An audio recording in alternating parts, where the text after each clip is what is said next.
The shadows of storm and night, the mysteries of life and light. From unearthly peculiarities, celestial and divine, to apparitions and transcendental signs. You're listening to the Spirit Podcast. Hi, friends, and welcome to The Spirit. I'm your host, Beck. Steph's off today, so I have the pleasure of interviewing a wonderful guest. My guest today has a master's degree in professional counseling. She's an intuitive counselor, an Akashic guide, and an energy healer. She shares something near and dear to my heart, music. As not only does she have great taste in music, but she herself is an awesome musician. She also has a podcast that I listen to, I subscribe to, and highly recommend called Weirdo, the Akashic podcast.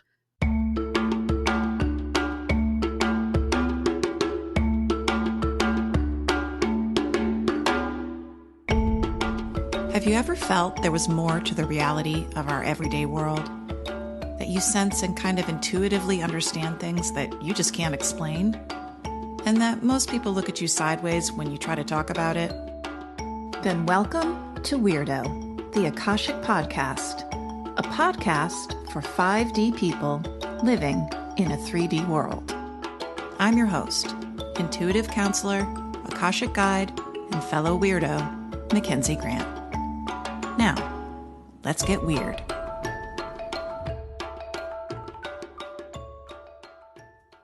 Please welcome MacKenzie Grant. Hi, MacKenzie. Thanks for being here today with me. Hi, Rebecca. Thanks for having me. Now, before we dive in, can you tell us where can people find you and your work? Sure. So my Akashic reading and intuitive counseling, energy healing practice, it's called Soul Claiming. It's soulclaiming.com. And you can read all about what I do there and book services. And then I'm on Instagram at Soul Claiming. Facebook is at Soul Claiming as well. And then my podcast, Weirdo, the Akashic podcast, is at weirdo.pod on Instagram.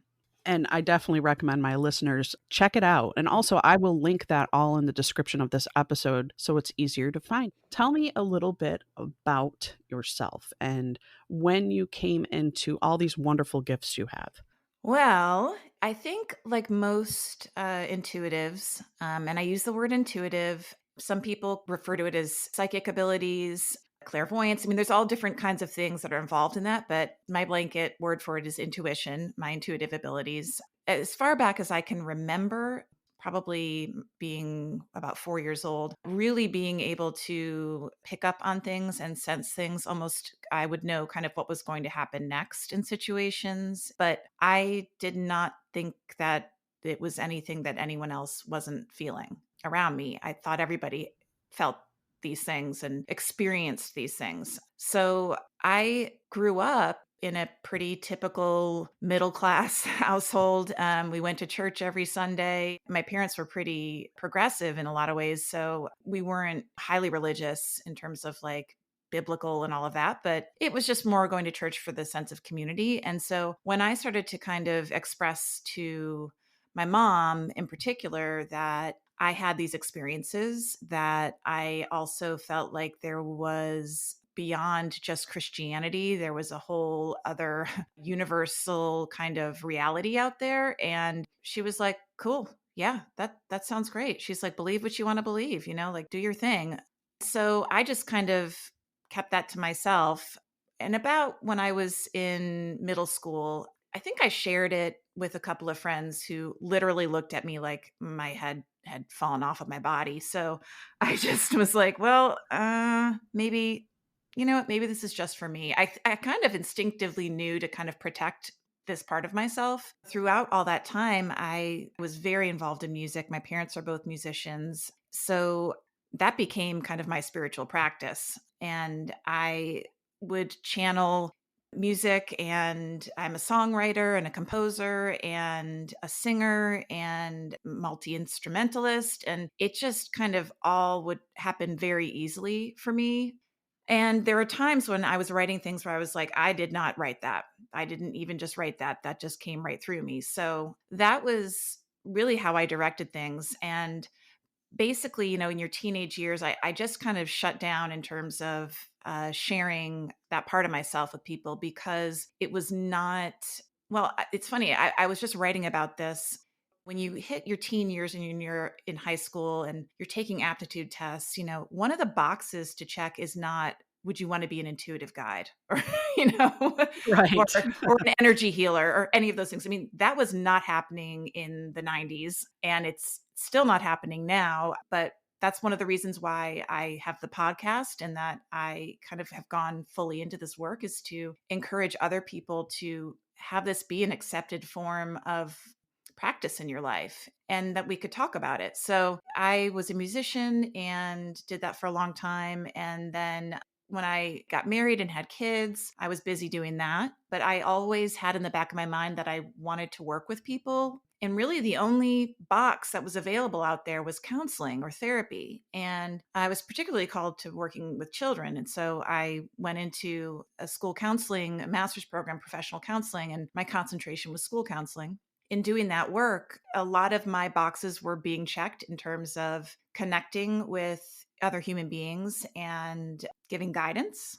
However, I was picking up a lot of things, and it was really hard for me to not be able to share the intuitive information I was getting. And so that kind of led to me over the next, 5 years until now, really deciding to fully embrace this and do this as my calling, as my work. I'm noticing patterns within, I want to call them light workers like yourself, and they're usually kind of right brained, very creative, of service to others. Mhm. And I think that's awesome. As an intuitive counselor, what does an intuitive counselor do exactly? There are many different forms of counseling that you can practice, and you have like a toolbox. All counselors or therapists have a toolbox. They learn cognitive behavioral therapy, gestalt, they learn all different things. And for me, one of my tools is when I pick up on intuitive information, spirit information about a client, I'll get a hit about a client and say, did this happen in your past or did your mother experience this? And they'll say, yes, they did, or yes, or something like this happened to her. And say, okay, well, this is kind of affecting you now. And that is something that when you're just doing traditional counseling, it would be kind of odd to just say, hey, I've got this hunch about something. You Right. can. And that's typically what I did prior to kind of like being out as an Akashic guide. But there were kind of boundaries to that. Like you can't ask certain questions, you can't go certain places. And then in intuitive counseling, you've been given the permission to kind of go there with the client. And I only work with adults now because minors, you need that's a whole other situation working with children. And so I only work with adults. It's just one of those things that like it's another level of connecting with the person and doing work on another level of consciousness, Right. which is really great. And it provides I think it provides people like a lot of motivation and momentum because when you see like, why am I stuck here? What is this obstacle? And I can make that connection to something that happened or is going to happen or something from another lifetime that you've experienced or another energetic entity you've been. It's like the light, you can see their light bulb clicks. They're like, I've always felt that way. I'm like, yes, this is why. So it's just really cool. Really rounds things out and it gives you an up too, kind of an up when you're doing the counseling. Yep. You also are a Reiki practitioner as well. And I'm Mhm. assuming that comes into play with the healing aspect of it. Yes. So I love Reiki. And one of the things that I love most about Reiki is how you're really encouraged to make it your own. You learn the hand positions, you learn, the different healing symbols. A good Reiki teacher will support you and, basically saying like, do what feels right, because that's the Reiki energy going through you and working the way it needs to work for the client. And so for me, I was called to Reiki a few years ago, but I didn't actually become a master practitioner until I started, doing Akashic readings because I wanted to really incorporate it into working in the records. So I open a client's records and then I ask for the Reiki energy for me to be a channel. and I use their spirit guides and their highest self to guide me in their body. And it's like I'm getting even more direction than just if I was just doing the Reiki. And also for me, working in the Akashic records, it's like tuning in a dial for me on the radio station. It feels staticky, but once I go into the records, everything becomes really clear. And so I get really, I feel like I get more channeled, clear information in terms of how to help a client energetically. Very similar to Edgar Casey. Mhm. That's amazing. Yeah, my mother's a Reiki practitioner as well. She's a Reiki master, but Mhm. she doesn't have the abilities you have. So to have that is just like a powerhouse. But I want to have our listeners understand what Akashic records are. Because when I think of Akashic, I think of a vast library. Mhm. Can you explain what the Akashic records are and how do you get into that? Yeah. So a lot of Akashic readers and guides and practitioners, there's many ways you can interpret it, kind of like the Bible or the Quran.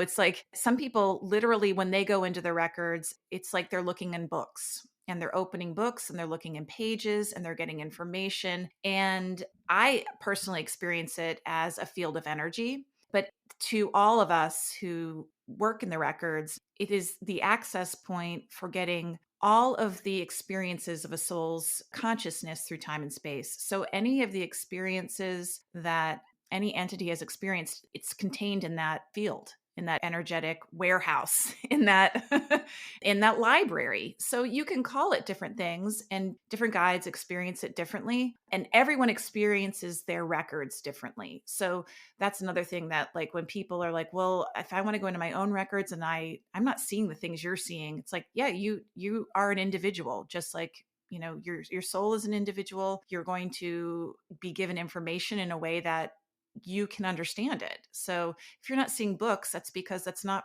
how you're supposed to see it. But yeah, I mean, it's a compendium of all that has, is, and will be in our universal experience.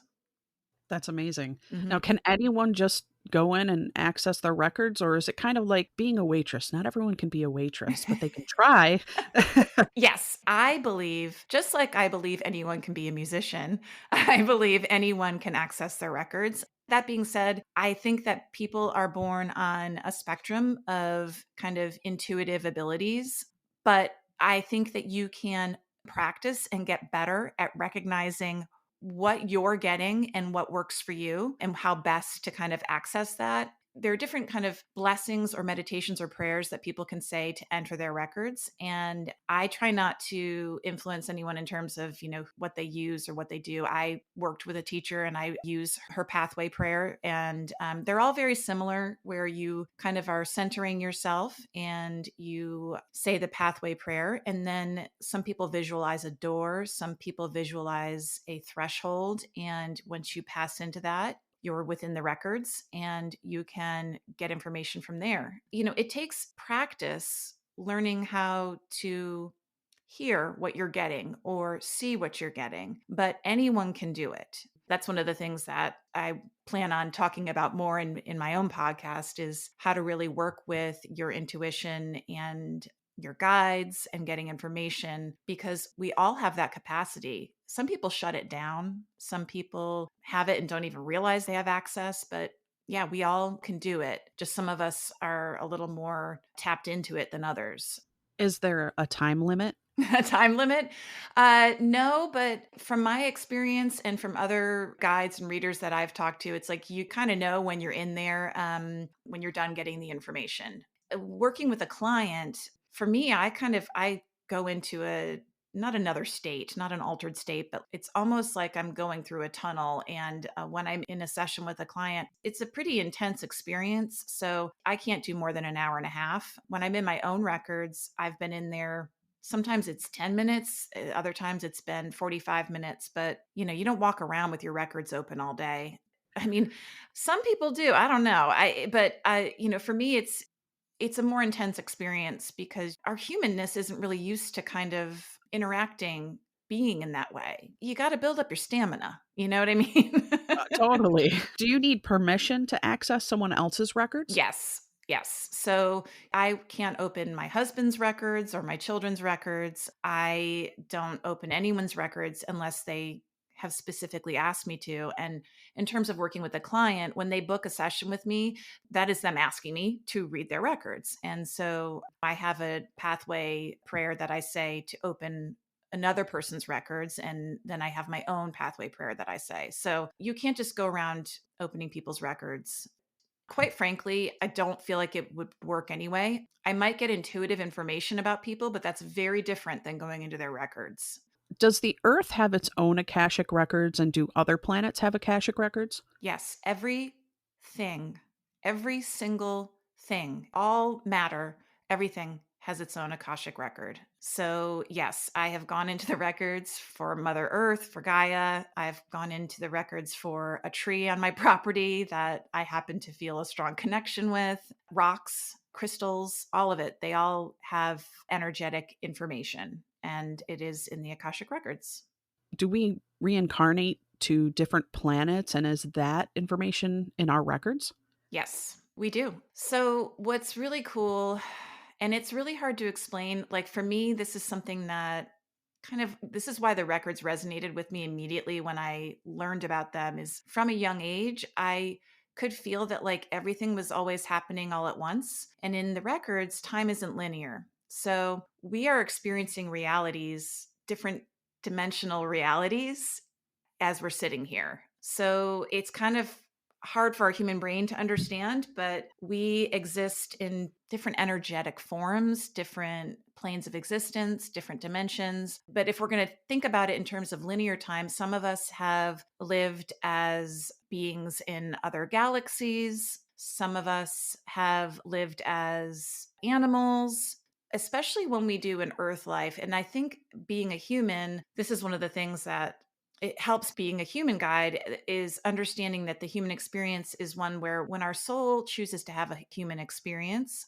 we kind of sign on the dotted line that we'll abide by certain rules and laws of physical form and all of that. But we've experienced other realities. So that can come into play in our human lifetime. And when we leave this human lifetime, we go through kind of a debriefing and we talk about what we learned and what we still need to learn. And we may choose to come back into human form after that lifetime, or we may choose to go work in the Akashic records, be a messenger, be a guide, be a transporter. Like there's so many different things you can do. I've done readings for people where they're like, well, I want to know about all my past lives. And I'm like, well, you've really only had 2 other human lives so far, but you've had other experiences. So there's so many different experiences that our souls have had. And it's not necessarily going from human life to human life to human life to human life. There's a little bit of quantum physics involved because I've heard we live many lives at the same time. Mm-hmm. And there is no linear time. Working with spirits, I've realized that as well. Receiving messages myself, Mm-hmm. they can give me a warning and it may not come to fruition for 5 years. Mm-hmm. And that actually leads me into one of your episodes. I think it was episode 4. You were talking about the November Akashic records. Mm-hmm. And you were saying that the masters and the teachers that guide us, they spoke about being at the crossroads, and that we have people have changed, though possibly our exterior, such as material world, may not have around us, and that our fabric of our being has changed. Mm-hmm. And allow yourself to look back again, but what you're seeing is no longer you. What was fascinating about that reading that you gave was the same day I actually went in and I do ITC EVP work where I speak to spirits through machines or through, and they had told me on that day, your fate has changed. And I found that very fascinating because I listened to your podcast later and thought, wow, that's really crazy because her messages tied into what I was receiving as well. Yeah.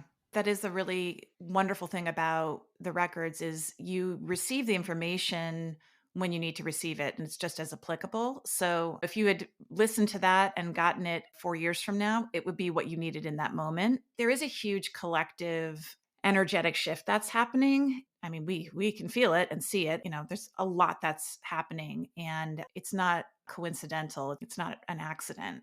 We are seeing things in different ways, and it's all toward our collective, evolution as a species, as a planet. I love getting those messages. When I go into the records for those readings, it's to give guidance for the people who connect with me, whether it's through my website or through the podcast or through Instagram. It's anybody who is needing that guidance, that's who I call that for. And so I love that that spoke to you and it was right on the money. Definitely resonated with me. I was like, synchronicities, they work such Yes. wonderful magic. Yes. When you go into these Akashic records, do you get global messages, things that are maybe warnings or signs of things to come, things to prepare for? Yeah. It's interesting because before COVID happened, I was having a lot of messages that were very like apocalyptic isn't the right word because there wasn't a sense of fear, but it was a sense of we need to have a deep reverence for life and for what is happening on the planet. And it was very clear. I was getting messages that, like, life as you know it is going to fundamentally change. I started to get those messages in November of 2019. So when I started to get those messages, and then when I heard about COVID and what was happening in China, I immediately knew this was going to be a global pandemic. It wasn't fearful in me. It just was like, oh, this is what they're talking about. And we're leveling up. Like, this is going to be a huge, huge challenge. And it's asking a lot of us. It's just been heartbreaking and challenging and inspiring all at the same time, which is kind of what happens when a planet and a species goes through a complete growth spurt. Yeah. You know what I Yeah. mean? So yeah, I was getting messages about that. And then a lot of my clients were asking me about the election. Of course. And I did make a prediction about that, and it's all come true. Just for my own, edification, I wrote it down and I showed it to my husband and to my sister just, back in October when I got the information. I was like, this is what's going to happen. And they were like, all right, we'll see. And they have said, you were absolutely right. And it's all playing out as my guides gave me information on. So We are just in the thick of it, aren't we? I mean, Mhm. I know we're at this crescendo speaking to other guests. We're coming into the age of Aquarius. There have Mhm. been a lot of intuitives that feel this wave of change coming. A Mhm. lot of them say it's positive, but I think that there's going to be setbacks and the challenges that we're going to have to get through to make it through the other side as humanity. We can't have light without the darkness. A lot of the messages that I get when I go into the records talk about this balance. Our goal is to work through these challenges while trying to stay balanced. Because if we give in too far any which way, it doesn't serve us. It doesn't serve our growth as people, as spiritual entities. So it's really about embracing both sides of it and trying to kind of float in that middle space through it all, which is really hard. But I really feel like we're learning a lot about how to do that in this time and to find middle ground, to find common space, because we're not going to survive otherwise if we can't figure out how to balance the dark and the light and embrace both of them and walk through this. I agree. I feel like it's a cyclical thing as well. I feel Mhm. like humanity goes through this. Mhm. Viruses come and go, catastrophes come and go, earth changes come into play, and there has to be this reset Mhm. and the balance that you're speaking about. Mhm. Everything moves toward balance and we swing in different directions, but the earth and our bodies and our energies all want to move toward balance. And so when we go too far one way, we have to come back and maybe overcorrect. And then we kind of, it's like kind of finding this balance. And we've been doing that for a long time as a species on this planet. Hopefully we're moving toward finding greater and greater equanimity and that middle ground for everyone.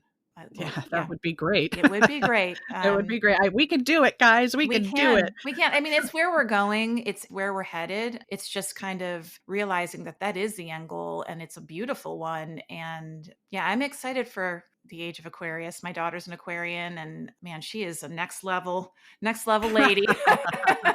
She's only 4 and it's just like, whoa, yeah, all right. I'm excited for what's coming in the world. So yeah. When you access the records for an individual, and I think this is where it gets confusing, even for myself, are you able to see split offs? So if someone maybe took a left instead of a right, Mhm. is that also in the records? And I guess my main question is, what do you see in the records? What do Right. the records show you? Right. So that's a good question. The records show me what the client needs. When you ask questions of the records, who I'm talking to when I go into a client's records is their highest self, the soul that manifested is living this human life, and their soul guides. And we have soul guides who come in and out of our energy and in and out of our lifetime to support us and get us where we're supposed to be going. And when I say supposed to be going, there are many paths we can take.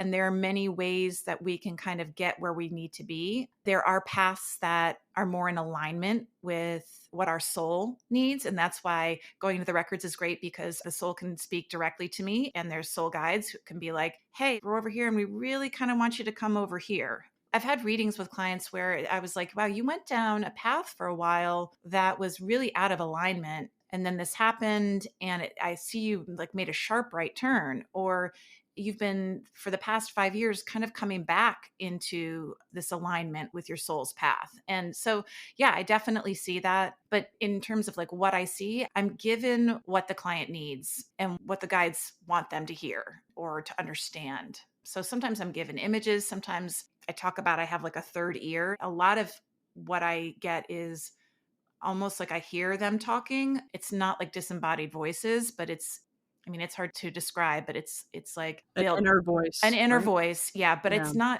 it's definitely not my own. And I can also tell the difference between their soul's voice and their spirit guides. And the spirit guides, interestingly, like the way I experience them, I call them like the committee, and they kind of are the huddled group that kind of huddles around the soul, and they love to share information. They love to talk because they all think they're experts in what they do. So, Oh yeah. uh, So, which is great. But they really, they're experts on that person, which is really cool, on that soul that they're working with. and I think everyone needs to know that as well, which I try to impress on people I speak with, is that we all have this team around us. When you speak of, you can hear the individual's voice as well as the guide's voice. The individual is at their higher self. And then as far, It's their okay. highest self. It's the soul that like it's almost like I see them as like the baby, the infant that they came to this world as. And I don't see them as an infant, but like I can see their whole timeline almost of what that soul wants and what it came here for. The guides, are they your guides or their guides, or a combination of both? Right. When I go into my records to do, my own practice, I'm talking to my guides. When I go into a client's records, I'm talking to their guides and their highest self. My guides are not a part of it. So I've been given permission to speak with their guides. They also know that I'm a light worker and that I came to this planet to do this work with humans. And so when I open the records, they're like, oh, great, here's a light worker. Let's go talk to her. She's tuning into us. We want to give information. So my own guides aren't part of it. The two never happen together. Do you ever go in there and see anything extraterrestrial? Oh, yeah. I, so the way that I've experienced it is, again, the way that I experience the Akashic records is as an energetic field. So the first thing that I pick up on is like an energy, and I can tell if it's a human or non-human energy, mostly because I'm a human. So I can pick up on what is human. And then when it feels different, I can tell if it is kind of like an astral being that is from another planet, or I can tell if a person has existed as a different astral being. That is how I experience it. Go Is ahead. every being in there benevolent? Yes, every being is benevolent.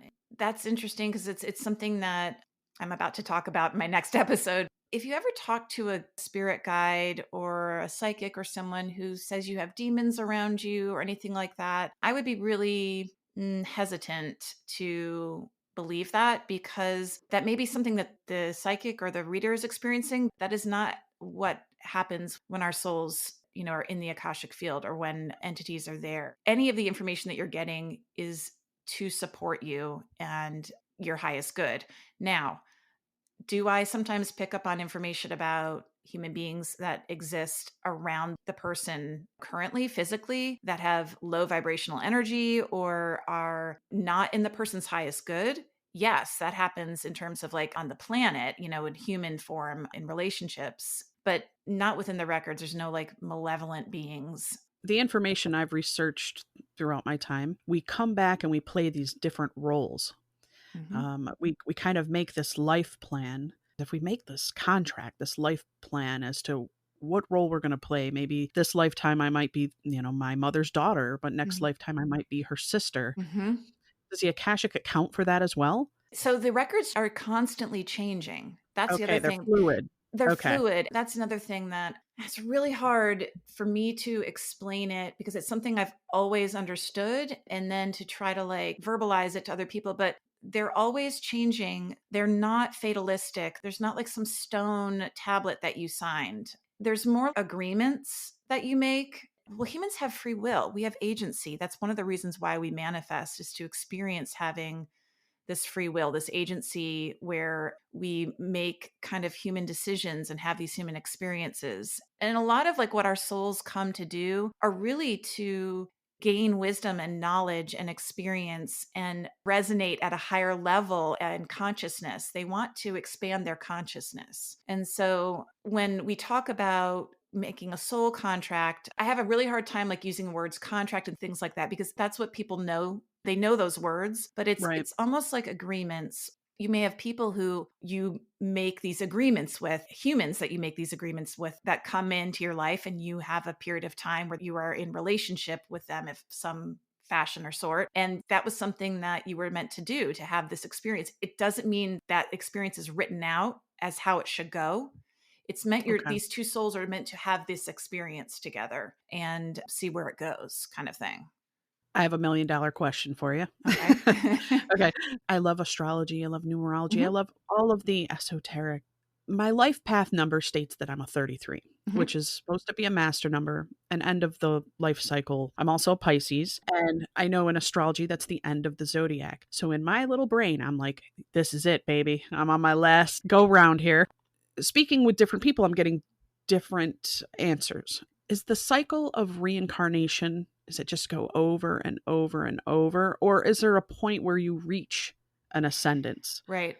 The way that I've experienced it in the records and from how I understand it and the information that I kind of intuitively know is that we are ascending and ascending and ascending. I don't know that there is an end point to that ascension, but I do know that just as human beings are constantly evolving and growing as individuals, we're evolving and growing as a species.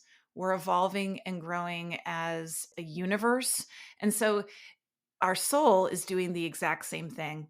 As far as I know, I don't know the end point, but I do know that there are ascended masters that have reached a certain level of resonance and understanding and wisdom, but I have to believe that they are experiencing and growing as well. So I feel like there's no limit. That shouldn't be something that we fear or are afraid of.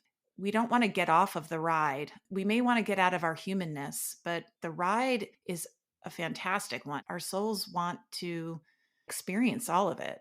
I love numerology and I find it fascinating and my own particular numbers, and it's pretty spot on, but it's all part of it.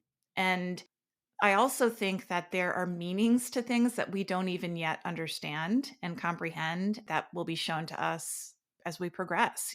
We'll have greater understanding of why we experience things or why we were given information we were given. So, You don't like the word psychic and medium, but you it's not use that I don't like them. I have no problem with them personally. I think that there's a connotation to them in terms of societal views that can be negative. I don't like labels of any kind, but I do know that we need them as humans to understand things. So, when people are like, "Well, are you psychic?" I'm like, if that's how you understand it, then yes. But I feel like it's bigger than just being a psychic or a medium. Like people who have these abilities have one foot kind of in this human place in this world and also be able to very easily step into this other phenomena. Does that make sense? I totally agree. I actually use that analogy as well. It's having a foot between both worlds, Mhm.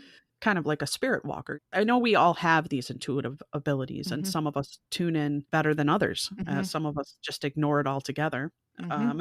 Mhm. Mhm.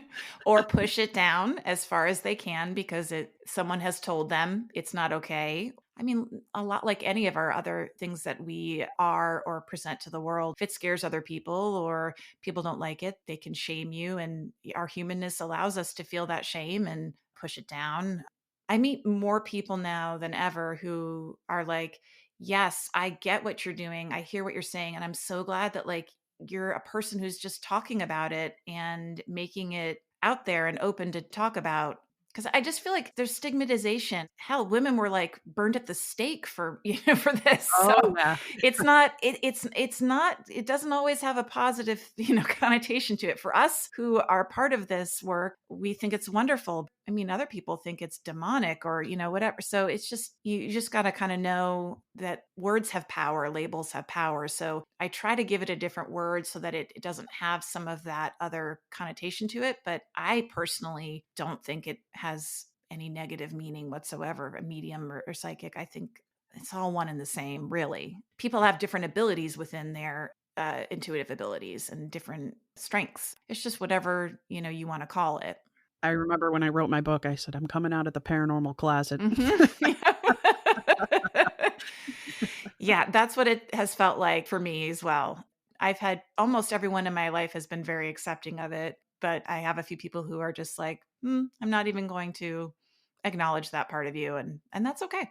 That's for I them. think they're operating out of fear, and you'd be surprised that they might come around because it's happened with me. Mhm. Mhm. They actually end up coming around and saying, I'm kind of having this problem. And it's like, Yep. Yep. Yeah, I think most people have had experiences. And then when they start to kind of do the math, they're like, oh, maybe I am having similar experiences. Maybe this isn't a bunch of baloney. Maybe there is something to this. And what's the harm in trying to learn about it and tap into it? I've been noticing an uptick in spiritual activity.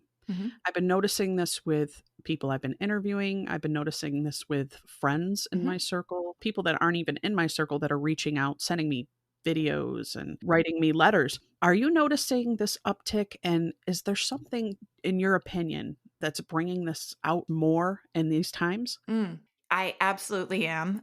It's I mean, I can feel the energy. The way that I experience it again, we all experience it differently, but like I can sense that our energy is fundamentally shifting. And when we go through these kind of shifts and these growth spurts, I kind of compare it to it's happening because when a child goes through a developmental phase, like when young children, every 6 months or so go through a growth spurt, they kind of turn into like little jerks for a while. And you can tell they don't really know what's happening and they're not comfortable in their body. And you're just like, what's going on with this kid? And then 2 weeks later, all of a sudden they're speaking in full paragraphs. They're, Right. they're walking on a balance beam correctly. Like just they've incorporated all of this new programming. And that's what I feel is happening right now. We've hit the tipping point in this past year in terms of like, whoa, like we've just been like, what the hell is going on? And I don't like this. And all of this disruption,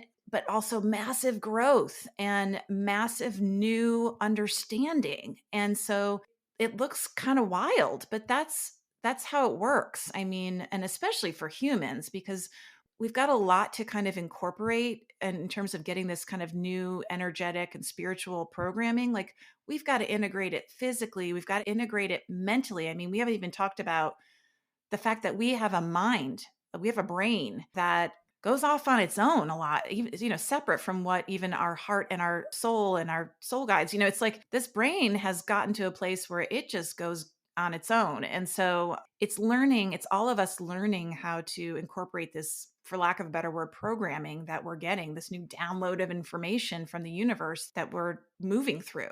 And it's coming quickly. I'm telling people not to be afraid of it, to embrace it. If you're hearing your name called and it doesn't seem threatening, speak to that. Yeah. There's got to be a message in Mhm. there for you. And that ties into the growth that you're speaking about and the change. Yeah. It's all toward our highest good. So I try to tell people not to be afraid of it as well. And I've likened it to like, I had to tell some clients, like, look, it's like you're getting onto the roller coaster. The ride is going to smooth out. Buckle up. Put the thing over your head. You're going to be on the ride, but you're going to get through it. And man, you're going to feel great on the other side. And it's going to be a whole new kind of feeling, a whole new existence for all of us with new understandings. I personally feel like it feels like it's happening fast now, but we've been coming into this for a while. And so it feels like it's happening exponentially, especially with the advent of like all this new technology, actual technology that we have is giving us a lot of challenges spiritually. So it's propelling us to like grow and to evolve, really kind of speed it up a little bit. I feel like we're in it right now. It's happening. And yeah, I mean, it's wild, but I think it's a good thing. I do too. I think it's a time where we need to reflect on ourselves and who we are and the people that are around us. And maybe we'll just be shooting into that golden age if we could just make it through the turbulence. For me, one of the bigger messages is we're being called by the universe to really examine what has value for us as humans and as spiritual beings on a planet. What has value for us? What is effective? How do we want to live on this planet? And what do we want to perpetuate? And what is kind of eating us from the inside out? We're seeing that too. So what is no longer sustainable? And I don't just mean environmentally. I mean in terms of how we interact with one another. What can we get rid of? What can we release as no longer serving us? And it's really like we're being called to the table. Okay, you guys are going to have to ditch some things now because this is not going to work. We're seeing it all happening. A shedding of the material. And that's been a frequent message I've been getting along the way as well. Yeah. And a shedding of the material. And for me, it's also been integrating the spiritual part of ourself. And by spiritual, I mean that this part of us that is immaterial, that is not this humanness, that is not just the atoms and the carbon and all that. It's integrating that energy that we are and being able to live fully as all of those things. Because I feel like we've just focused so much on the material for so long. But we can integrate all of it. Is there anything that you would tell our listeners? Any message you would give? Anything that you would want to say? I would say two things. I guess the two biggest things. Being a human is hard. So it's hard. It's a noble endeavor to come earthside and be a human because it is hard. And if you are a person who sometimes feels like you straddle both realities, it can be even harder. And so just know you're not alone and know that you're not crazy. It is hard. And so be kind to yourself and love yourself and just really listen to yourself more. Listen to what for lack of a better word, what your heart center, what your soul is telling you, because that is what's true. And more, you folks who are empaths, who are light workers, who are intuitive, you're being called to help bring everyone kind of through the eye of the needle. And so hang in there and be kind to yourself and just know you're not alone. The other thing I would say is that you have so much support, even when it doesn't feel like it, but you can ask for help from other humans, but you can also ask for help from the energy and supports that are around you. That is beautifully stated and a beautiful message. And it's so true. Yeah. MacKenzie, you have been awesome to talk with. Thank you. It's been awesome to be on here. I'm so happy to be here. I encourage my listeners to go check out her podcast. It's an awesome podcast. It's informative and it's not overly lengthy. It's actually perfect. You can get it. I like to listen before bed. So check out Weirdo. Also, if you're as interested in the Akashic as I am, check out her soul claiming website and maybe set up an appointment. I mean, I might be doing that myself. Awesome. I love to work with people. It is the joy of my life. So other than my kids, I love working in the Akashic records and working with clients and their soul guides. So thank you for your time and for being a part of this episode, this podcast. Well, thank you so much for having me. I hope to have you back again sometime. Would love to. See what the updates are. Yeah, would love to. Would love to. I'm sure there's going to be lots more to talk about. Oh, I'm sure. Thanks a lot, MacKenzie. You're so welcome. To the Spirit Podcast. Supernatural Science. Aliens. Ghost. Psychic. Mystic. Spirit. Divine source. Heaven. The dead. It's magic.